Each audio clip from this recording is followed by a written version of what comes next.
হবে। সম্প্রতি যুক্তরাজ্যে গুরুতর অসুস্থ ব্যক্তিদের স্বেচ্ছা মৃত্যুর পক্ষে ভোট দিয়েছেন দেশটির পার্লামেন্টের অধিকাংশ আইন প্রণেতা। স্বেচ্ছা মৃত্যু সম্পর্কে ইসলামের বিধান কি? যারা মানব রচিত বিধিবিধান দিয়ে তাদের নিজেদেরকে শাসিত করতে চায় এবং সমাজকে যারা শাসন করতে চায়, তারা সাধারণত তথাকথিত তাদের বিবেক বিবেচনা প্রসূত মানবাধিকার নিয়েই তারা ভাবেন, এর বাইরে তারা ভাবেন না। মূলত বাহ্যিক দৃষ্টিকোণ থেকে একটা জিনিস মানুষের অধিকার হলেও সেটার বহুবিধ দিক বিবেচনা করলে অন্যের অধিকার সেখানে জড়িয়ে থাকে, অথবা যার অধিকার রক্ষার কথা আমরা দেখছি বাহ্যিক দৃষ্টিকোণ থেকে খোলা চোখে, সেটা আসলে তারই অধিকার ভিন্নভাবে খর্ব হয়। তার নিজের প্রতি নিজের ক্ষতি সাধন করার মধ্য দিয়ে মানব জাতি ক্ষতিগ্রস্ত হয়, তার পরিবার, সমাজ এবং অনেকে নানাভাবে ক্ষতিগ্রস্ত হয়। এই জন্য ইসলাম একজন মানুষকে শুধুমাত্র নিজের বিবেক বিবেচনা দিয়ে কোনো কিছুকে বৈধ অবৈধ করার রাইট দেয়নি। ইসলাম আমাদেরকে নির্দেশ করেছে যে আমরা আমাদের বৈধ অবৈধ সব কিছুকে আমাদের সৃষ্টিকর্তার উপর ন্যস্ত করব। আমার সৃষ্টিকর্তা যেভাবে আমাকে গাইডলাইন করবেন সেভাবে আমরা আমাদের নিজেদেরকে পরিচালনা করব ইনশাআল্লাহ তাআলা। এই যে স্বেচ্ছা মৃত্যুর অনুমোদন তারা দিচ্ছেন, তারা মনে করছেন যে একজন মানুষের শরীর, তার জীবন তিনি কতক্ষণ রাখবেন না রাখবেন এটা একান্ত তার ব্যাপার। একজন ইমানদার, তার দর্শন হলো, তার ফিলোসফি হলো, তিনি বিশ্বাস করেন যে আমাদের জীবন, আমাদের শরীর, আমাদের সব কিছু আল্লাহ তাআলা দিয়েছেন। এটা আমরা নিজেরা সেভাবে অর্জন করিনি, টাকা দিয়ে কিনে আনিনি বা নিজেরা তৈরি করিনি। সো আল্লাহর দেওয়া এই জিনিসটা আল্লাহ যেভাবে বলেছেন ঠিক সেভাবে ব্যয় করতে হবে। আল্লাহ সুবহানাহু ওয়া তাআলা আমাদেরকে নিজেদেরকে হত্যা করার, আত্মহত্যা করার, নিজেদেরকে শেষ করার অধিকার আল্লাহ সুবহানাহু ওয়া তাআলা দেননি।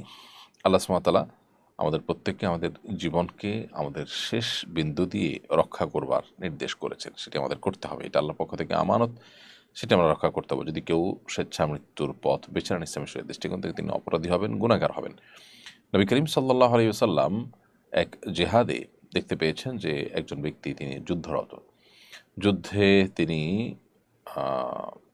ব্যস্ত থাকতে থাকতে যুদ্ধের মধ্যে থেকে হঠাৎ করে তার হাত কাটা যাওয়ার পর তরবারির আঘাতে হাতটা যখন কেটে ঝুলেছিল তখন প্রচণ্ড ব্যথা হচ্ছিল। তিনি তখন আত্মহত্যা করে মারা যান। জেহাদের ময়দানে এভাবে আত্মহত্যা করে ব্যথায় কাতর এই মানুষটা যন্ত্রণা সহ্য করতে না পেরে আত্মহত্যা করে মারা যাওয়ার পর নবী করিম সাল্লাল্লাহু আলাইহি ওয়াসাল্লাম কিন্তু তার জাহান্নামী হওয়ার কথা বলেছেন। সো একজন মানুষ কোনোভাবেই স্বেচ্ছা মৃত্যু গ্রহণ করতে পারে না ইসলামের শরীয়তের দৃষ্টিকোণ থেকে। একজন মানুষের মৃত্যুর সাথে তার পরিবার, তার পরিজন, সমাজ অনেক কিছুর সম্পর্ক আছে। আপনি বড় হয়েছেন সে পর্যন্ত আসতে আপনার পেছনে আপনার বাবা মার ইনভেস্টমেন্ট আছে, তাদের অনেক পাওনা দেনা আছে আপনার কাছে। সো আপনি নিজের জীবন নিজে শেষ করে ফেললেন, মনে চাইলো আর শেষ করে ফেললেন, ইসলাম সে রায়টা দেয় না। কারণ এখানে বাহ্যিক দৃষ্টিকোণ থেকে আপনাকে স্বাধীনতা দেওয়া হলেও এখানে অন্যদের অধিকার কিন্তু খর্বও হতে পারে। আবার একই সাথে একজন মানুষ একটা দুরারোগ্য ব্যাধিতে কষ্টে আছেন, একটা সময় তার কষ্ট থাকে না, তিনি সুস্থ হয়ে ওঠেন। অতএব এই সাময়িক কষ্ট দেখে তার স্বেচ্ছা মৃত্যুর সিদ্ধান্ত দেওয়া এটা কখনো যথাযথ সিদ্ধান্ত নয়। আল্লাহ সুবহানাহু ওয়া তাআলা আমাদেরকে হায়াত দিয়েছেন, মৃত্যুর মালিকও তিনি, তিনি মুহয়ি, তিনি মুমিত। যার কারণে একজন ঈমানদার আল্লাহ সুবহানাহু ওয়া তাআলার দেওয়া হায়াত পরিপূর্ণভাবে ভোগ করে তারপর দুনিয়া থেকে তিনি স্বাভাবিকভাবে মৃত্যুবরণের জন্য প্রহর করবেন বা অপেক্ষা করবেন। সম্প্রতি ভারতে অবস্থিত বাংলাদেশ দূতাবাসে উগ্র হিন্দুরা হামলা করেছেন। এই পরিপ্রেক্ষিতে আমাদের সরকারের করণীয় কি? রাষ্ট্রদূত দূতাবাসের নিরাপত্তা সম্পর্কে ইসলামের নির্দেশনা কি? এই বিষয়টি আমার মনে হয় ডিপ্লোমেট যারা আছেন, সংশ্লিষ্ট বিষয়ে যারা বিশেষজ্ঞ আছেন তারা বলবেন এবং তারা কথা বলবেন, এটা তাদের দায়িত্বের মধ্যে পড়ে। এটি আমাদের আসলে সাবজেক্ট না। দেশের একজন সাধারণ নাগরিক হিসাবে, সাধারণ মানুষ হিসাবে অন্য 10 জনের মতো আমাদেরও আহত করেছে এই ঘটনা। সেজন্য আমরা এই ঘটনার তীব্র নিন্দা অবশ্যই জ্ঞাপন করছি। এবং দুধ হত্যা করা এটা পৃথিবীর সকল সভ্য সমাজে খুবই জঘন্য অপরাধ হিসাবে বিবেচিত। আমাদের প্রিয় নবী সাল্লাল্লাহু আলাইহি সাল্লাম এর সময়কার যে পৃথিবী, সেখানেও দুধ হত্যা করাকে খুবই জঘন্য অপরাধ হিসাবে দেখা হতো এবং কেউই সাধারণত দুধ হত্যা করতো না। কিন্তু এই দূত হত্যা না হলে ওখানে দূতাবাসে হামলা করা, তাদের নিরাপত্তা বিঘ্নিত করার মতো এরকম অপরাধ, এরকম জঘন্য কাজ করা হয়েছে ভারতে, যেটি আমি মনে করি যে ভারতের যে তাদের যে কমিটমেন্ট ছিল বাংলাদেশের দূতাবাসের নিরাপত্তা দেওয়া, সেই কমিটমেন্ট তারা ব্রেক করেছে, লঙ্ঘন করেছে।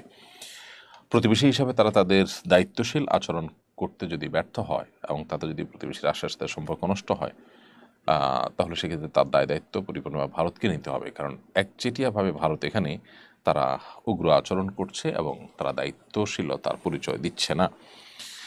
এমডি আশরাফুল ইসলাম আপনি লিখেছেন, আমি সুদভিত্তিক ঋণ নিয়ে মালয়েশিয়া এসেছি, আমার উপার্জন কি হালাল হবে?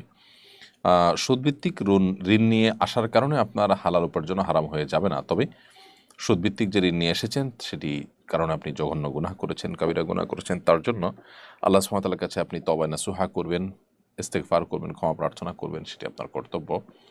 আর এই যে আপনি চলে এসেছেন ঋণ নিয়ে, এখন এসে আপনি যদি বৈধভাবে হালাল উপায়ে কোনো উপার্জন করেন, ইনশাআল্লাহ সেটি হারাম হবে না। এরপরে প্রশ্ন হলো, আমি নিয়মিত রক্তদান করি, রক্তদানের পর অনেক গ্রহীতা ফলমূল খেতে দেন এবং আসা যাওয়ার ভাড়া দেন, এগুলো গ্রহণ করা যাবে কিনা? যেগুলো করতে পারেন, কারণ আপনার নিজের টাকায় আসা যাওয়া করতে আপনি বাধ্য নন। হতে পারে যে অনেকেই রক্ত দিতে আসতে চান কিন্তু তার আসা যাওয়ার খরচ নেই, তো আরেকজনের জন্য যেহেতু আসবেন সেই খরচটা তিনি দিয়ে দিলেন, এটাকে পারিশ্রমিক হিসাবে গণ্য করা যাবে না। সো আসা যাওয়ার খরচ কিংবা সামান্য একটু পানি জুস ইত্যাদি খাওয়ার প্রয়োজন হয় ওই সময়, এটা যদি ওই লেভেলে থাকে, অর্থাৎ পরিমাণটা যদি সেরকম থাকে এটাকে পারিশ্রমিক হিসাবে ট্রিট করা যায় না, তাহলে ঠিক আছে। আর যদি পরিমাণটা অস্বাভাবিক হয়, যেটাকে পারিশ্রমিক ধরা যায়, তাহলে সেক্ষেত্রে সেটা গ্রহণ করা বা সেটা লেনদেন করা যাবে না। কারণ মানুষের শরীরের কোনো অংশ বিক্রি করার অনুমোদন ইসলাম আমাদেরকে দেয়নি। আল্লাহ সুবহানাহু ওয়া তাআলা বলেছেন, ওয়ালাকাদ কাররামনা বানি আদম, আমি আদম সন্তানকে সম্মানিত করেছি, মর্যাদা দান করেছি। সো আদম সন্তানের কোনো কিছুর ক্রয় বিক্রয়, কোনো কিছুর বিনিময়ে আদান প্রদান করা, এটা মানব দেহের জন্য, মানব জীবনের জন্য, মানব জাতির জন্য অপমানের। সেজন্য এই জায়গা থেকে একজন মুসলমান সতর্ক থাকবেন এই সূত্রতে। রক্ত দেওয়া নেওয়া জায়েজ আছে, কিন্তু টাকার বিনিময়ে দেওয়া নেওয়া জায়েজ নয়। এরপরে প্রশ্ন হলো, ইসকন ইস্যুতে কথা বলা কুষ্টিয়ার একজন ইমামকে অব্যাহতি দেওয়া হয়েছে, যদিও আপনার মুখে পর ইমামকে পুনর্বহাল করা হয়, বিষয়টা সম্পর্কে আপনার মন্তব্য কামনা করছি। খুবই দুর্ভাগ্যজনক।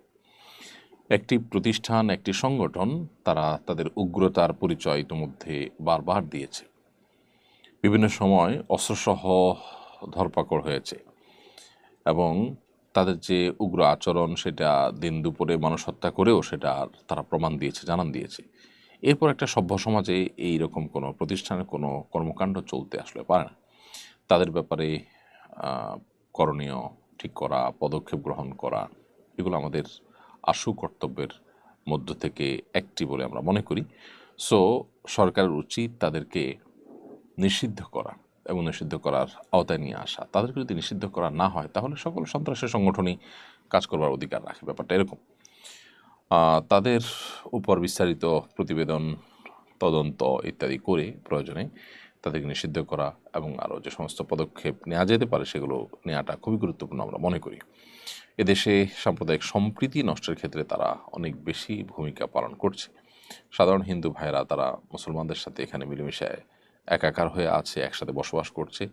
তারা এখানে, অর্থাৎ ইসকন এসে এখানে ঘোলা পানিতে মাছ শিকার করার চেষ্টা করছে এবং এদেশের সাম্প্রদায়িক সম্প্রীতি নষ্টের জন্য নানা রকমের উস্কানি তারা অনবরত দিয়ে যাচ্ছে।